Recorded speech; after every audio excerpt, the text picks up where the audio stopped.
recognizing the appointment of Lisette Castaneda as the Commissioner of Housing and Alfonso Randy Connor Jr. as the Commissioner of Water Management. We officially welcome them into my cabinet today. Commissioner Castaneda is an experienced leader and an organizer with real commitment and expertise to make home ownership a reality for the residents of the people of Chicago. She will work collaboratively to build and to preserve affordable housing and to help implement our executive order to streamline development in the city of Chicago. I firmly believe that housing is a human right. And I look forward to working with her to ensure that everyone in our city has access to affordable housing and home ownership, as well as opportunities to build our communities. Commissioner Connor is a proven leader who previously served as Commissioner of the Department of Water Management in 2017. There's nothing more foundational to our collective health than clean drinking water. And Randy brings the type of compassion, the type of collaboration and competency that leadership in the city of Chicago deserves. His ability to manage our systems and to do it in a very safe and healthy way is impressive. I'm proud to welcome him back to the city, and I'm confident that he will continue to serve as he has always done, to lead the world's largest municipally owned water filtration and distribution system. Congratulations to both of them. Thank you.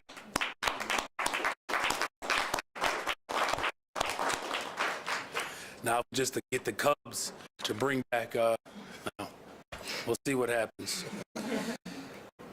So we're celebrating Black History Month. And today we honored and celebrated Chicagoans of our past, our present, and those who have made this city a remarkable place. We uplifted our Chicago connections to Morehouse College and the Divine Nine, two Black institutions measured in a way that, quite frankly, is second to no one. They have revolutionized our economy, but they also work to not just educate, but to build communities. And Morehouse and the Atlanta University Center, in particular, a collection of historically Black colleges and universities, created a way for Black people to enrich themselves when this country denied us the opportunity to do so. We also showed our love for a group of leaders, a family, a faith, and community who have made this city a true beacon for Black culture. And every single day as mayor, I will strive to build equity, fairness, as well as justice for the city of Chicago. Because of that, the best way I believe in which we can truly do that is to really honor the culture and do it all year long. I'm also excited, finally, that we introduce an ordinance that will secure Chicago's future with a plan to build, to develop, and to make our city truly prosperous for everyone. I proposed a $1.25 billion bond issuance that would restructure the city of Chicago's approach to equitable neighborhood development and distance ourselves from the challenges of the primary public finance tool that has been relied upon by previous administrations.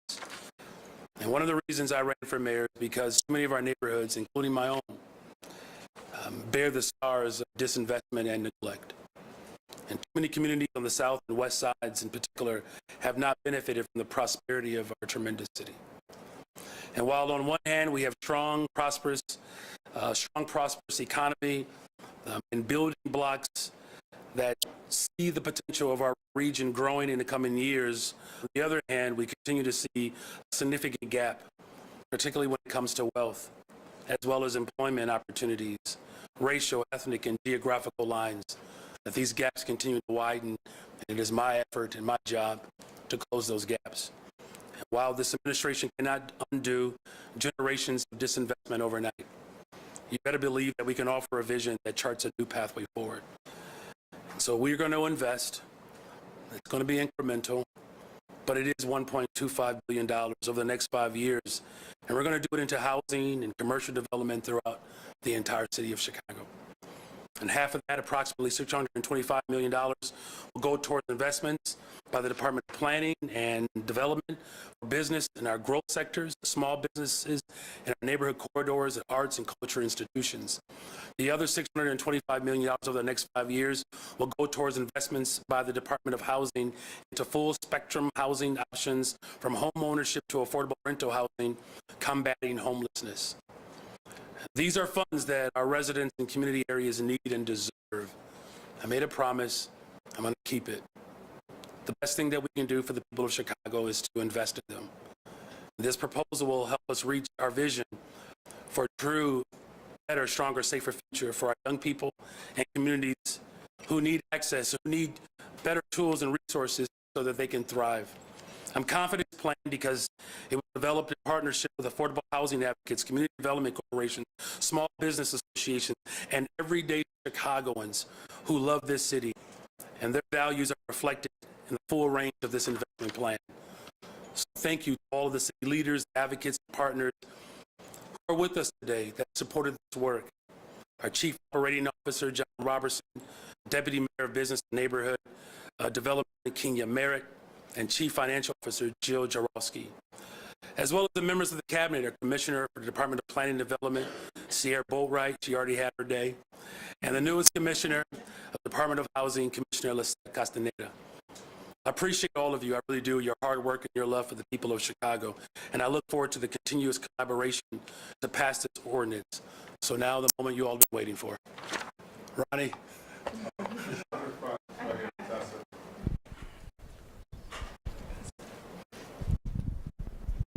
Hi, Mayor. Hi. You're introducing this borrowing plan that is at the same time as, the campaign is underway for Bring Chicago Home. Both of them have aims of trying to accomplish, bolstering affordable housing in the city. Are you concerned at all that this new plan, being introduced at the same time could hurt the referendum's chances if opponents point to the city, launching a large borrowing plan while at the same time asking for a tax hike to be approved for new revenue? Well, look, the people of Chicago endorsed my leadership because I made a commitment to invest in people. This is yet another tool that we'll have in our toolbox to be able to do just that. Keep in mind, though, that the Bring Chicago Home ordinance that, of course, I ushered through the city council so that it could be brought to the voters, people want us to invest in the unhoused. And I'm not afraid to lead. It's also important that 93% of people are going to get a tax cut. So, I guess it depends on which angle you want to speak of. The vast majority of people who are going to receive a tax cut or the incremental increase to actually address the unhoused. 1 in 4 Black children will experience homelessness in the city of Chicago. Does anyone believe that's okay? I don't think so. The question is there someone who's going to do something about it? And that question has been answered. That's why people elected me. I'm wondering as well on that plan, will any of the revenue from expiring TIFs go toward the city paying down of its already existing debt, like pensions, or? No, I don't know about pensions, but Jill, we talked about it being used to pay down some debt. Why don't you speak to that? Sure. The expectation is that the money from the expiring TIFs is going to come into the city, is going to be used for the normal purposes of the general fund. And so the general fund does support paying down general obligation debt. It supports paying our pensions, but it supports paying a lot of other city services as well. So we are not specifically looking to those revenues to pay down debt, but they are going to become part of the general fund, which is an important part of how we finance all the operations and all of our long-term obligations at the city. Do you have any estimates on how much, of that maybe revenue that would go back to the general fund would get, an estimate of how much exactly percentage-wise would get sent to paying down debt or pensions or things like that? No, we haven't allocated it that way. We have a lot of financing sources that come to our general fund, so we have not looked at these and said, we're going to specifically use these to pay down debt. As our obligations increase, which is one thing with pensions that, our obligations do continue to increase annually. We obviously are looking for funding to match that, and this could be part of the solution. We haven't looked in the future and said this is how we're going to allocate these monies to pensions. But we are going to have to continue to grow our funds in order to meet our growing obligations. Hi, Mayor. the most important thing there, though, is this is about economic development. This is about us investing in people. That's the whole impetus behind this. It's not just simply a conversation about the debt that I inherited. This is really about the amount of homeless people that we've inherited in my administration. The fact that we need real economic development and business corridors to be able to grow their businesses, which ultimately will hire more people, create a larger economic base because you have more people working, which allows us to generate more revenue. The unfortunate aspect is that previous administrations have looked at it backwards. We're looking at it as a forward thinkers. Investing in people grows the economic capacity for the city of Chicago. We've done it a particular way for a very long time, and that's how it worked. Obviously, the borrowing plan was sent to rules today. How does that bode for your administration's goal of passing it next month, and why such a tight turnaround? Well, democracy allowed for that to happen. It just means we'll have to take one more vote for it. Do you plan to hold a special meeting to I don't know if that's necessary. I'm wondering, Governor J.B. Pritzker today in his budget address announced, as he said, the $182 million to help the migrant crisis. Have there been any more talks with the governor of the city providing that additional $70 million to get to the estimated $320? Well, we're in conversations every single day. The state, the city, the county. The part that's important, at least we believe it's important, is that we have to build out an entire operation. And there are certain aspects of this mission that we cannot control. And that is the number of people who are flowing from the state of Texas into the city of Chicago. And so numbers, quite frankly, could change based upon the need. What we have done over the course of my first 10 months in office is provided some structure, building an operation that is centered around people's humanity. And so, as you know, $51 million, yes, we voted for that. $150 million, yes, we voted for that.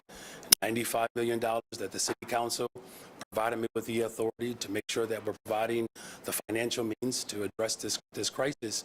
We've done that, and there are other operational aspects of this mission that we have to keep in the forefront before we make an absolute determination of what we will ultimately have to be responsible for financially. Hi, Mayor. Hey. I was hoping you could talk us through your decision on ShotSpotter. What was the deciding factor for you? Did you become convinced that it did not provide a public safety benefit or for Chicagoans, or was it that it was too expensive, or what tipped your decision-making process there? Thank you for that question. Well, look, first of all, we need every aspect of government to be fully engaged in building a better, stronger, safer Chicago. And so it's going to take all of us. You all know that community safety plan is built around people, places, and partnerships. With this particular form of technology, there has been a series of investigations and reports that have indicated that the return on that investment, I believe, $50 million over the course of 5 years or so, that it just hasn't yielded the results in which it promised. Now, there are some other components that, since I've been in office, that I'm aware of that were not applied for several years, and so that may have had some impact on its this particular form of technology's outcomes. But it really came down to, is it providing a real, true benefit in which it promised to do? And unfortunately, report after report here in the city of Chicago has indicated otherwise. We know that the state's attorney also did an investigation of this particular form of technology. And the vast majority, I believe at one point, another news outlet looked at maybe 1 in 10 actually yielded the type of results that the technology promised. So we have to look very carefully at how the city of Chicago is appropriating dollars and whether or not there's a benefit there. And I just didn't see enough evidence that there was a benefit. And back to the bond proposal, this would really change the way the city uses tax increment financing. All of us public policy nerds are freaking out about it. It's a big deal. Why move away from TIFs, which of course has been sort of a source of controversy for many years? Is this also reflective of your conclusion that that mechanism didn't eradicate blight, but also served to sort of reinforce the inequities you were elected to address? Yeah, well, the big, question that I ask myself daily, how do we make sure that there's an equitable distribution of resources? And this is another tool and another opportunity for us to do that. Because the TIFs in it of themselves, there are restraints, right? Because they are pocketed in certain spaces that in some instances it doesn't have the level of strength to really dig in and to see these communities transform. Now, we're not completely moving away from TIFs. Now, there is a mechanism in which some of them could be sustained. This is to make sure that there is a variety available to my office to address these inequities. The cool thing about Chicago, though, is that there's not one industry that comprises of 14% of the entire GDP.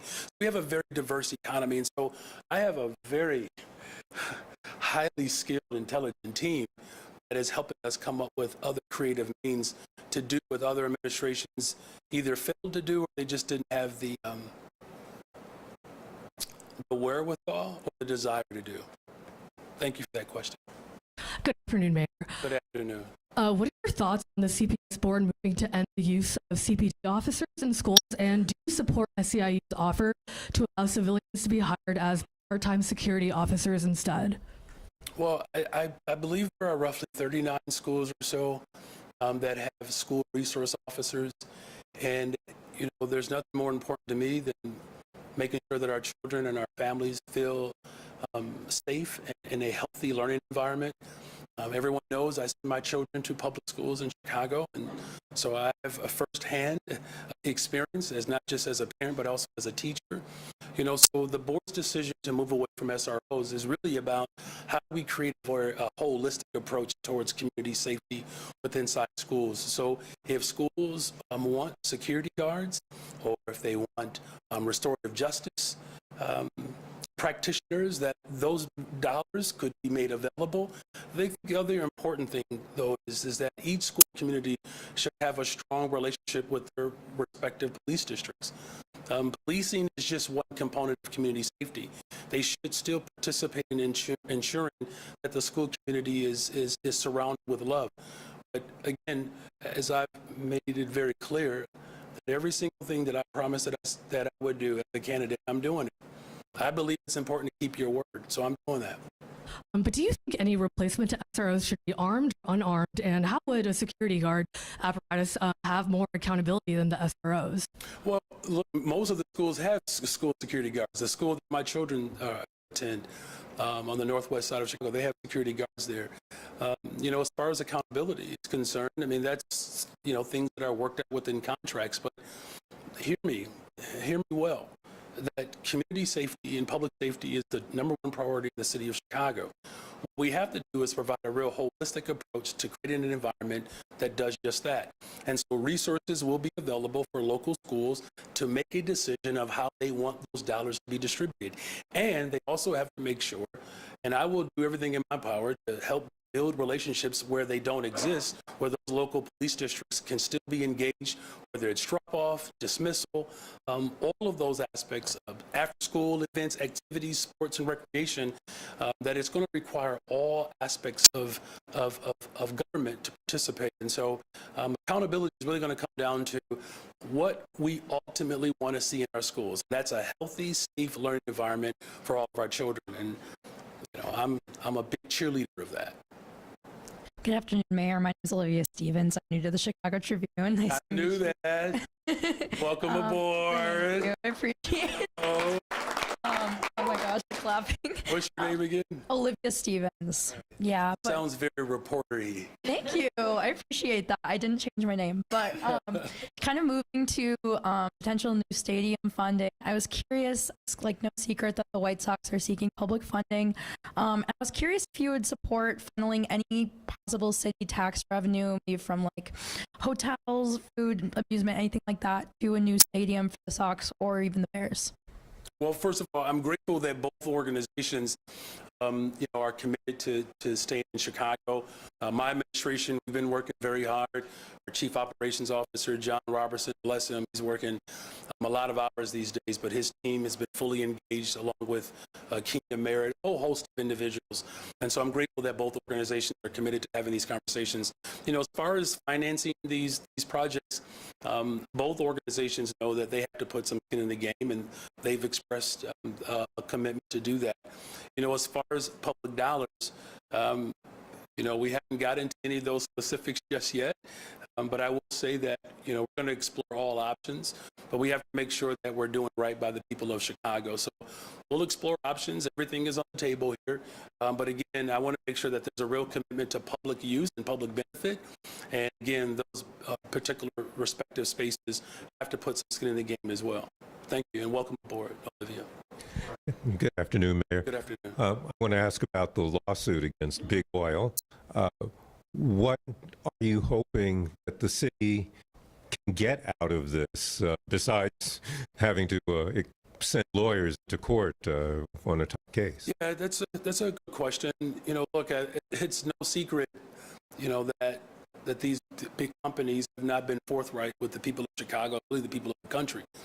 And so one of the things that we want to get out of this is that there's a real acknowledgement and recognition that for Black and brown families in particular, we've seen numbers as upward as $200 million that it has cost just everyday residents because of their unwillingness to not, because they've admitted behind closed doors that there's a real climate change, but they've done nothing to mitigate it. And so, we want to see a real commitment to policy changes so that we don't have this over-reliance upon burning the fossil fuels. We know what my effort is calling for decarbonization over the course of years in the city of Chicago, moving away from fossil fuels. But we know that climate change is real. They know, these corporations, they know that climate change is real. So we need them to actually react and respond to the change. And then, as far as what potential restitution could be made there, there are still some conversations around what those specific asks and demands can be.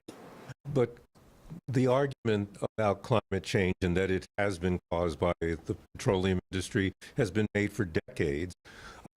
If they had admitted it, what could have been done differently if they had admitted it? Would it still be up to government to do something? Well, look, do we have to, this is why I said that the work to move towards decarbonization is something that I'm committed to doing.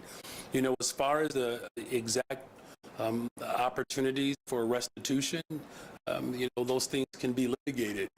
We're hoping that as this case continues to develop and move forward, that we can have more clarity around what type of restitution can be made available. But also the clearest point, though, is, there's value in people admitting when they're wrong.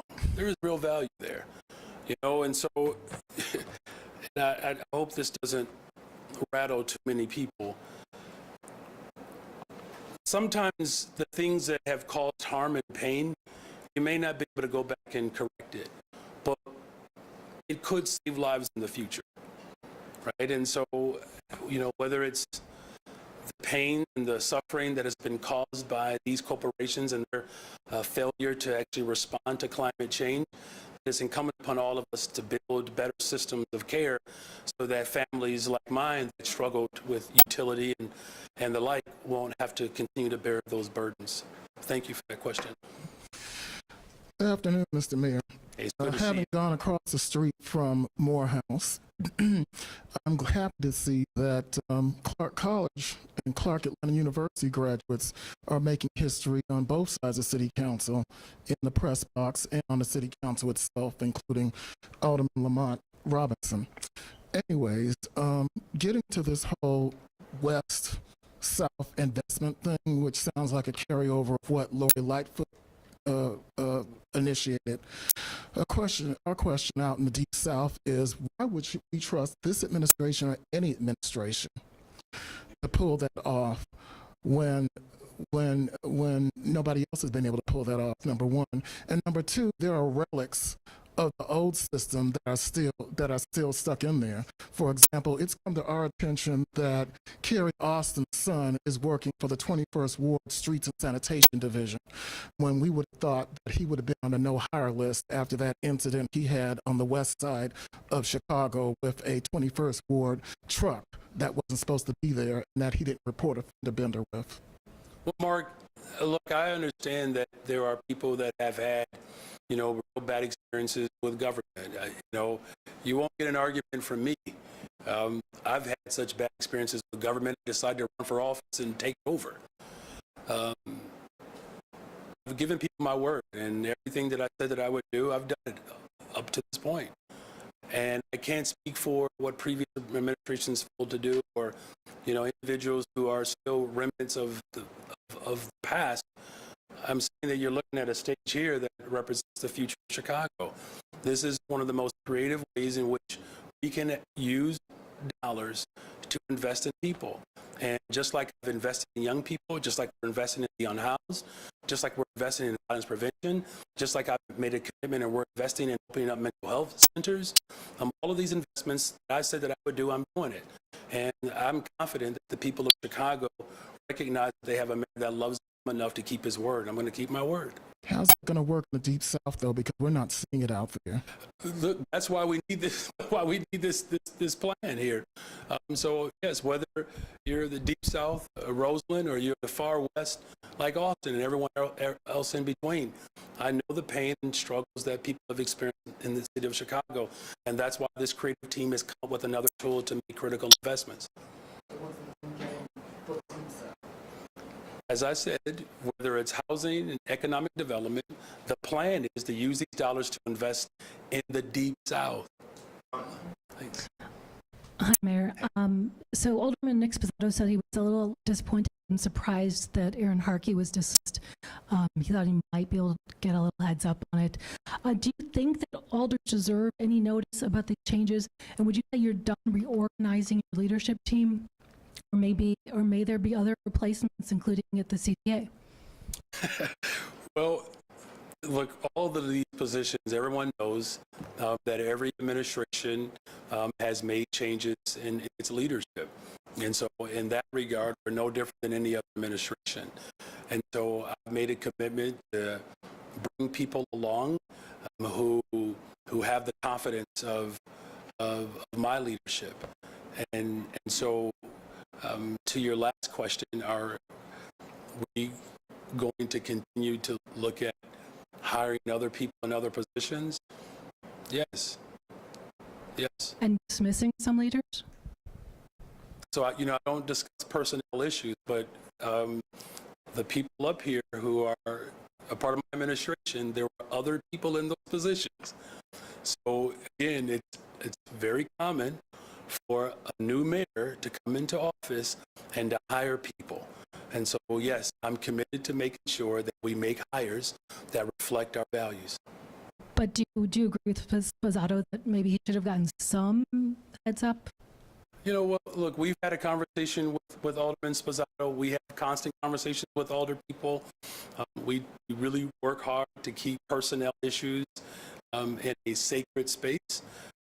So my administration is going to continue to communicate with alders every step of the way, as I, who have the authority to hire people, and in the event that this is not the appropriate fit for them, I have the authority to make another decision.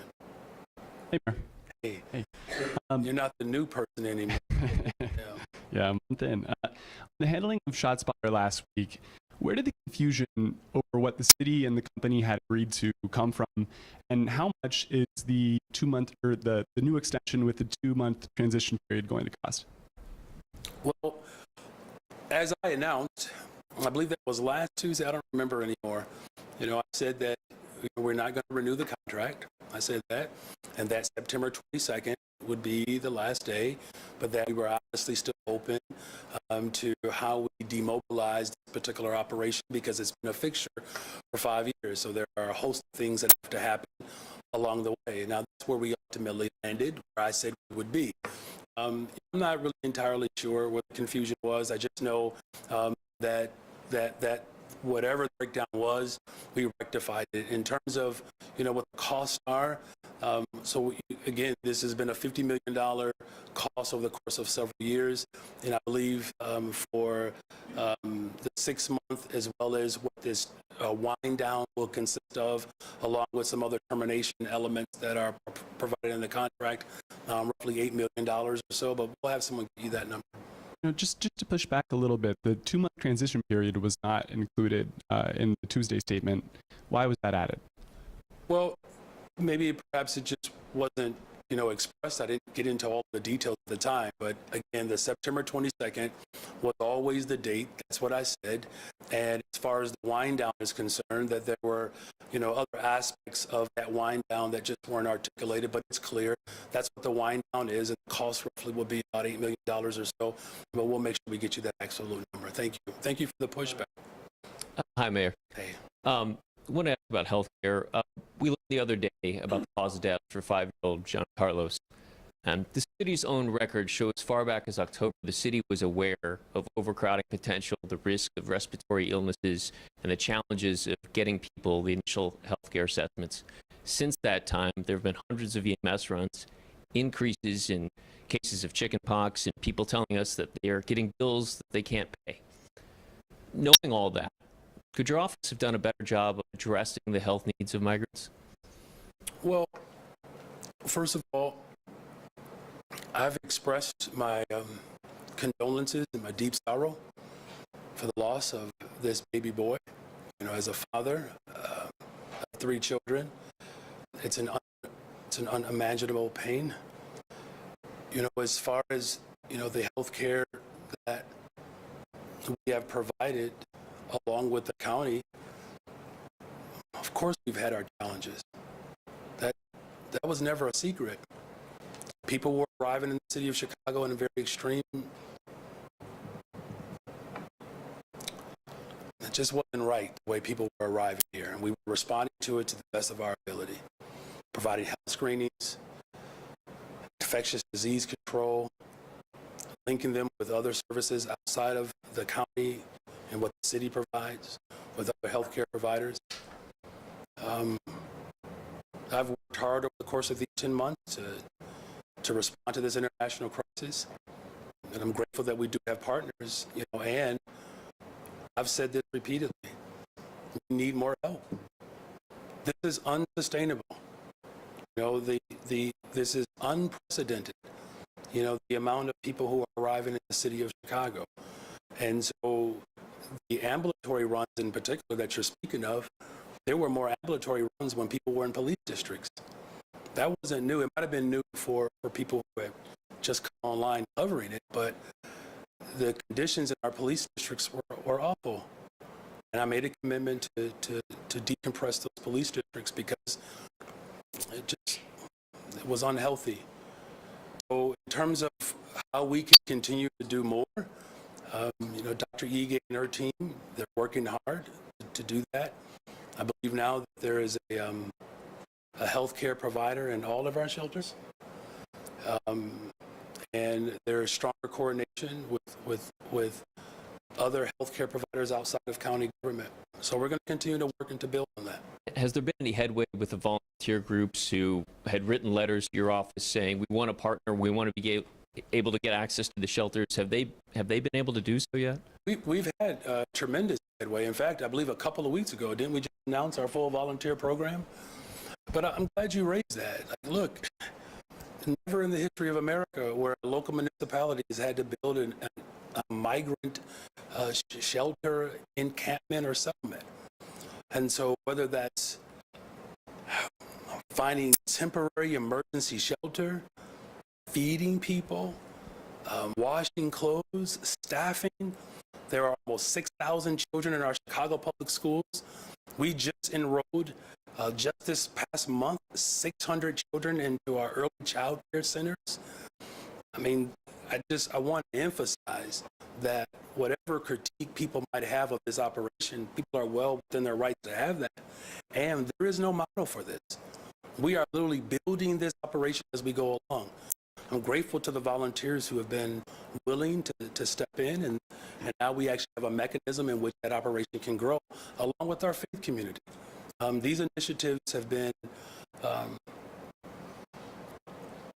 it's been remarkable to be in coordination with so many people who work for the city of Chicago, to build up this operation without any federal support. Is there more work to be done? Absolutely. Am I committed to doing that? You better believe it. Good afternoon. Good afternoon. With the passage of the dollar store ordinance, on top of many other ordinances that are perceived as anti-business, are you concerned about the reputation of your administration as being anti-business? And do you think businesses are being driven away by these ordinances? And do you think that these ordinances may hurt the Bring Chicago Home referendum? When you get them all in, Sarah, true veteran. I gotta know. Olivia, you see that? You learn from that. We're not anti-business. We're not. We just made another $38 million of investments into small businesses on the southwest side of Chicago. We have one of the fastest growing economies in our country. You know, what I find remarkable, though, is that and I'm not blaming you, Sarah, for the question. I'm just saying, when you actually pass ordinance to support workers and communities, why is that seen as anti-business? I just find that a little, to be honest with you, I just find it to be a little counterintuitive. Businesses don't thrive and grow without the type of investments that my administration is making. And they certainly don't grow without making sure that workers are protected. That's the best way to ensure that businesses can thrive and grow. And, you know, the neat thing about, I believe, our administration is that we have been unapologetic about making critical investments into communities to grow business, to grow housing, our commercial corridors. We're making all those investments. So the city of Chicago is open for business. And just on a different subject, back to ShotSpotter. Was Superintendent Larry Snelling informed about the decision before it was published last week? Of course. Superintendent Snelling and I, we talk all the time. Now, here's the thing. But was he informed? Yes, he was. That went public? Yes. I talk to so many people all day, every day. Nothing is surreptitious about my administration. We've been in constant communication, and quite frankly, I actually appreciate Superintendent Snelling's position around ShotSpotter. I do. In fact, you know, there are elements of ShotSpotter that, quite frankly, you know, it's unfortunate that the previous superintendent, there are just certain elements of the implementation that just fell by the wayside. And so there have been examples that he has shared where all of our police intervention and our community intervention has to be stronger and holistic. But Superintendent Snelling and I have a strong relationship. Then yes, he's aware, and he's always been aware. I don't make decisions like that without having a conversation with my superintendent. So why get rid of it if he and almost all of law enforcement supports it? So this is your fifth question, by the way. So just know it's okay. That's how generous that I am. I try to give people as much space as possible. I think that question was asked earlier about what was the tipping point. I believe Heather asked that question. I got you, Sarah. Hold on. If you just be patient, please. Okay. The question is, why did I decide to get rid of it? Even if there are people who support it. There are lots of things that people support that I don't. This is not the only thing. So as much as I value the expertise that people bring, I don't make decisions based upon one person's opinion. I don't. This was a collective response. That's how I lead. That's how I will continue to lead. Thank you. Hey, in the back here. So the city has closed 4 migrant shelters. Can you explain why that amounts to about 400 beds, give or take. Is the city planning to close any more shelters, and is it a possibility that the ones that have been closed could be reopened if needed? So those particular shelters were our most expensive shelters to run. And my responsibility is to optimize the space that we have. Those particular shelters that you're referring to will save the city conservatively about $19 million. We have to right-size this mission around the budget that I have.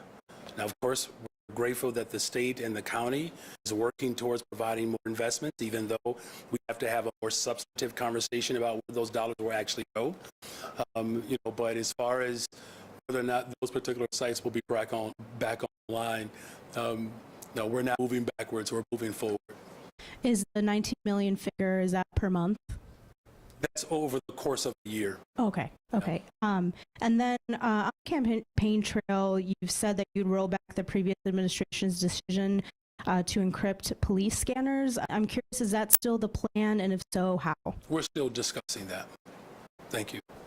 Mayor, on the topic What's of your name? ShotSpotter, Courtney Spinelli, I'm with WGN. Hey, Courtney. Nice to meet you. Pleasure. On the topic of ShotSpotter, I know that when we were talking to data experts just about the decisions that were made and what it was based off of, one of the things that was brought up was that there is no data point to show the victims that may have been found by calls for ShotSpotter and the outcomes of those victims. Did they survive? What that was like. Over the next few months, do you plan to look at that data? And if it does show really opposite of what we already see, would you consider reconsidering that decision, or is this a done deal? Well, the point of, so this is a done deal. I've canceled ShotSpotter.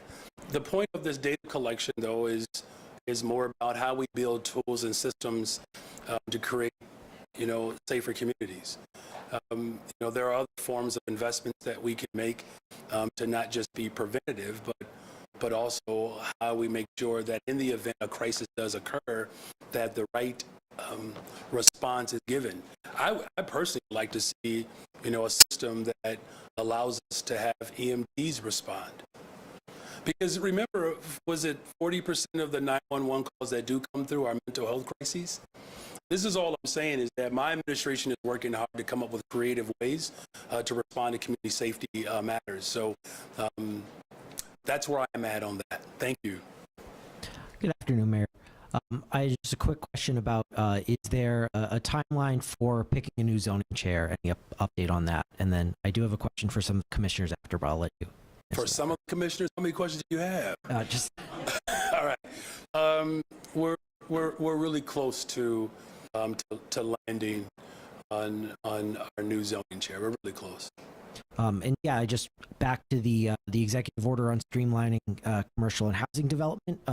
The department commissioners that fall under that executive order, I just wanted to hear from them on what success actually looks like, how they define that streamlining of that So process. I'm gonna let our chief operations officer speak to that. Is that okay? That's he can speak for all of the commissioners. Thank you. So when we think about the Green Tape Initiative, what we're trying to do is to make sure that we have a process that enables development and also mitigates risk. So there's some duplicity throughout the system. There are processes that are more sequential rather than being parallel. So we want to take a look at what are the things that we absolutely should do, have to do, that are related to public safety, that are related to mitigating those risks, and really get the barriers out of the way that keep developers and keep our communities from being redeveloped. And I think that with Commissioner Castaneda, with Commissioner Boatwright, and with Kenya Merritt, who is also working on our efforts in relation to our Green Tape Initiative, our goal is to try to reduce the amount of time that it takes for someone to get a permit. At the end of the day, the longer it takes, there is a risk to development not happening. Every single day that we delay getting that permit out the door, there's a risk that contractor capacity is taken up. And so we have to be focused on making sure that we are looking at this from the standpoint of not months, but actually days. And so we are absolutely committed to making sure that we do everything possible to get permits in hand so that we can get shovels in the ground. Thank you, John. Hey, Mayor, on the bond plan, so, my understanding of these are GO bonds, right? So the anticipated revenue coming back to the city once the TIFs expire, right? Or what is backing this, or at least what's allowed you guys to say that it wouldn't result in a necessary property tax increase, right?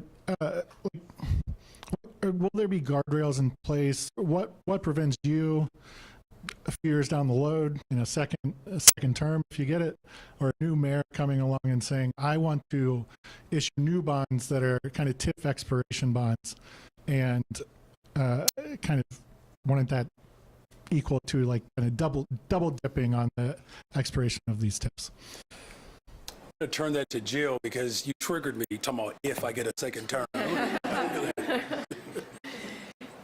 When we addressed this during Mayor Johnson's second term, in order to issue more bonds for this program, we would need city council authorization.